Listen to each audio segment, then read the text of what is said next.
ముసలి వాళ్ళకి 6,000 పింఛన్ అన్నారు, అది లేదా. సారీ, 4,000 పింఛన్ అన్నారు, వికలాంగులకి 6,000 పింఛన్లు అన్నారు, ఏది లేదు. నిరుద్యోగులకి నిరుద్యోగ భృతి అన్నారు.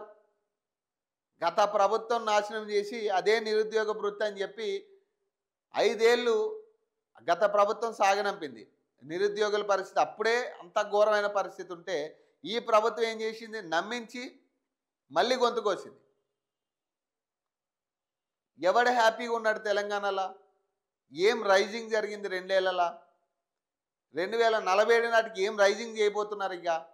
ఇదంతా ఒక కళ్ళకి ఏదో గ్రాఫిక్స్ లేకపోతే సీజీ వర్క్ చేసి పెడతారు అంతే తప్పితే ఈ అన్నీ చూసినవే. కానీ మీరు చేయాల్సింది ఏంటంటే ఈరోజు సమస్యలు ఏమున్నాయి, ఈ రోజు నాటికి మన తెలంగాణలో సమస్యలు ఏమున్నాయి, ఏం తీరుతున్నాయి, ఎవరి సమస్యలు ఎట్లున్నాయి. ఇప్పటికీ తాగునీటి సమస్యలు చాలా చోట్ల ఉన్నాయి. ఫ్యాక్టరీల విషయాల్లో చాలా చోట్ల ఇప్పుడు చౌటుప్పల్ లాంటి ఏరియాల్లో అయితే అదే ఫ్యాక్టరీ కాలుష్యం వల్ల నాశనం అవుతున్నారు ప్రజలు. ఇప్పటికీ కూడా గత ప్రభుత్వంలో నలిగిరు, ఇప్పుడు ఇంకా ఘోరంగా నలుగుతున్నారు. త్రిబుల్ అని చెప్పి అలైన్మెంట్లు మీకు ఇష్టాసరంగా మార్చుకొని రైతులు ఇబ్బంది పెడతా ఉన్నారు. కొన్ని వాళ్ళకి సరైన ధర ఇస్తున్నారంటే అది లేదు. మరి ఇన్ని సమస్యలు పెట్టుకుని ఇంకా గ్లోబల్ సమిట్లు, రైజింగ్ తెలంగాణ, ఏదో వస్తుంది, ఏదో జరుగుతుంది, ప్రజలకి ఆశ చూపే ప్రయత్నం మానేయండి.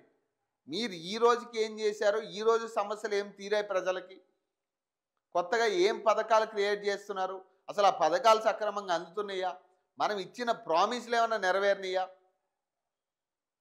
అభివృద్ధి పదం ఏమన్నా జరుగుతుందా? ఉప్పల్ ఫ్లైఓవర్ విషయం గురించి కోమటిరెడ్డి ఇదిగో దసరాకి అయిపోయింది, అదిగో సంక్రాంతికి అయిపోయింది, ఇదే మాట ఇప్పటికీ కూడా. ఇప్పటికి దాన్ని పట్టించుకునేటోళ్ళు లేడు. ఇప్పటికి ఒక చిన్న రవ్వ పని అక్కడ జరుగుతున్నట్టుగా కనపడట్లేదు. ఏదో నామకా వాస్తే 4 రైలింగ్లు వేసిర్రు, అదేదో పని జరుగుతుందనే క్రియేషన్ తప్పితే దానివల్ల ప్రజలు ఇబ్బంది పడుతున్నారు.